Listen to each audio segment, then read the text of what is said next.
আমাকে 8 এ গুনতে হবে। 8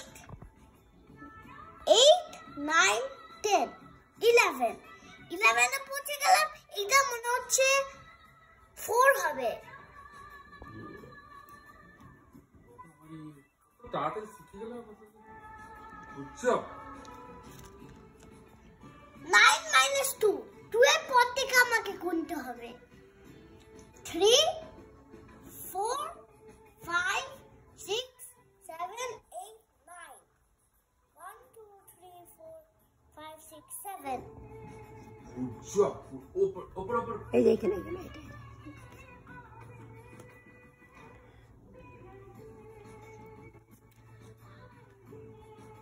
9 minus 1 আমাকে 1 এর পর থেকে গুনতে হবে। 2 3 4 5 6 7 8 9 1 2 3 4 5 6 7 8 এইটা 8 হবে। আমাকে না এটা হাতেই গুনতে হচ্ছে না। পারি। বুঝছো? এটা হয়ে গেল।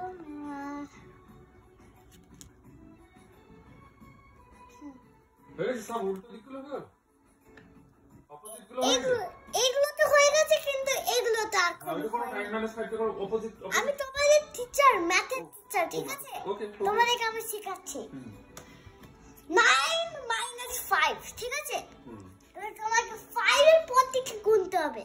6 7 8 9 9 এ পৌঁছে গেলাম। এবার এইটা মনে হচ্ছে হবে 4।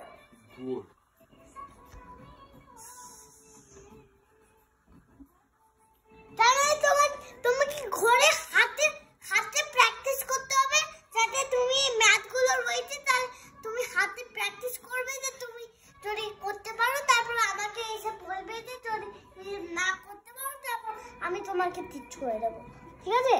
তারপরে তুমি ঘরে করতে পারবে।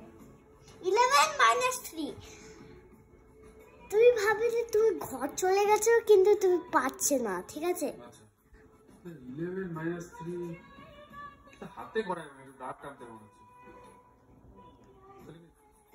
তোমাকে মনে হচ্ছে টিচারের কাছে যেতে হবে। আমি টিচার আমি করতে পারছি না। ঠিক আছে, 11 minus 3 এবার 3 এর পর থেকে আমাকে গুনতে হবে। ও আচ্ছা, ঠিক আছে? তোমার কি এরকম রয়েছে ম্যাথ?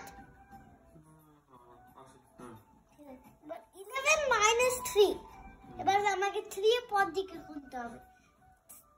4 5 6 7 8 9 10 11 11 এ আমি পৌঁছে গেলাম।